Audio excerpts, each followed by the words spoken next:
राजस्थान की सियासत में इन दिनों एक ऐसा चेहरा चर्चा में है जिसने बिना चुनाव लड़े, बिना बयान दिए और बिना प्रेस कॉन्फ्रेंस किए ही सोशल मीडिया पर धूम मचा दी है। लोग चौंक गए हैं। ढाबे पर एक शख्स आराम से अकेले बैठकर खाना खा रहा था। न कोई सिक्योरिटी, न कोई समर्थकों की भीड़। पहली नजर में लगा, अरे ये तो गोविंद सिंह डोटासरा है। लेकिन यही कहानी में ट्विस्ट था। वो डोटासरा नहीं बल्कि उनके हम शक्ल थे। और यहीं से शुरू हुई डुप्लीकेट डोटासरा की वायरल कहानी। वीडियो में एक साधारण सा दृश्य था। एक व्यक्ति ढाबे पर बैठा थाली से खाना खा रहा है। चेहरे की बनावट, घनी मूछ, हेयर स्टाइल, बैठने का अंदाज, यहाँ तक कि आंखों की चमक भी, सब कुछ इतना मिलता जुलता कि लोग कंफ्यूज हो गए। प्रदेश अध्यक्ष, वो भी अकेले, बिना सुरक्षा। क्या ये कोई सीक्रेट विजिट है? सोशल मीडिया पर कुछ ही घंटों में वीडियो वायरल हो गया। कमेंट्स की बाढ़ भी आ गई। किसी ने लिखा, डोटासरा जी जमीन से जुड़े नेता हैं, तो किसी ने कहा राजनीति का नया स्टाइल है। लेकिन सच सामने आया तो मामला और ज्यादा दिलचस्प हो गया।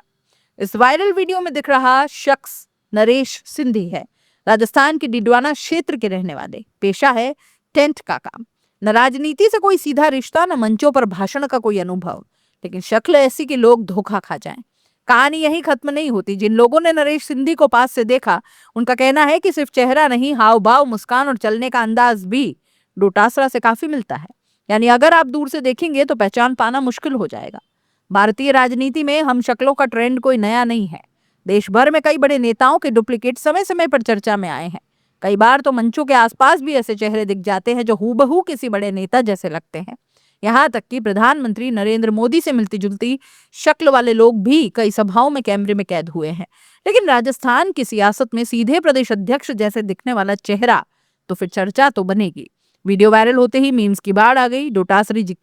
डोटासरा जी का क्लोन, राजस्थान में डबल रोल, असली कौन नकली कौन, कुछ इस तरह की बातें हो रही हैं। कुछ लोग इसे महज मजेदार संयोग मान रहे हैं, तो कुछ इसे संभावित पब्लिसिटी का नया चेहरा बता रहे हैं, और कुछ लोग इसे सोशल मीडिया की सनसनी भर कहकर आगे बढ़ गए। लेकिन एक सवाल लगातार उठ रहा है, क्या ये चेहरा सिर्फ वायरल होकर रह जाएगा या सियासी मंच तक भी पहुंचेगा? कल्पना कीजिए, किसी रैली में भीड़ के बीच अचानक डोटासरा जैसे दिखने वाला नरेश सिंधी मंच के पास खड़ा हो, कैमरे घूम जाएं और लोग चौंक जाएं। राजनीति में पहचान सबसे बड़ी ताकत है, और जब चेहरे पहचान से जुड़े हों तो असर दुगना हो जाता है।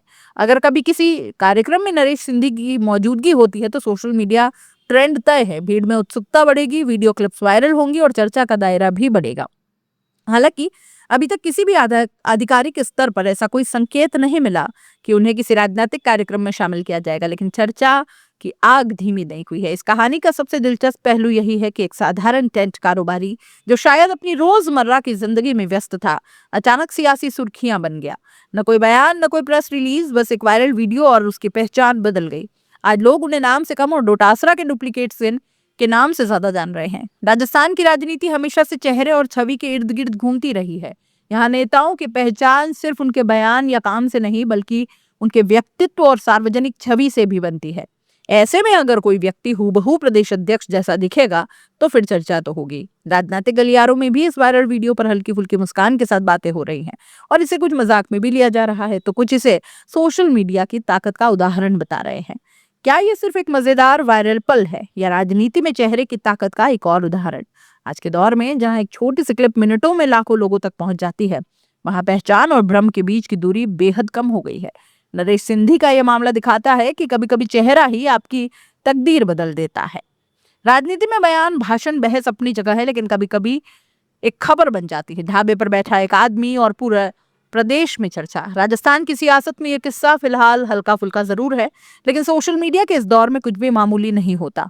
अब आप ही बता दीजिए कि क्या ये महज कोई संयोग है या राजनीति में पहचान का एक नया प्रयोग है? कमेंट में अपनी राय जरूर लिखिएगा, क्योंकि कहानी अभी खत्म नहीं हुई है।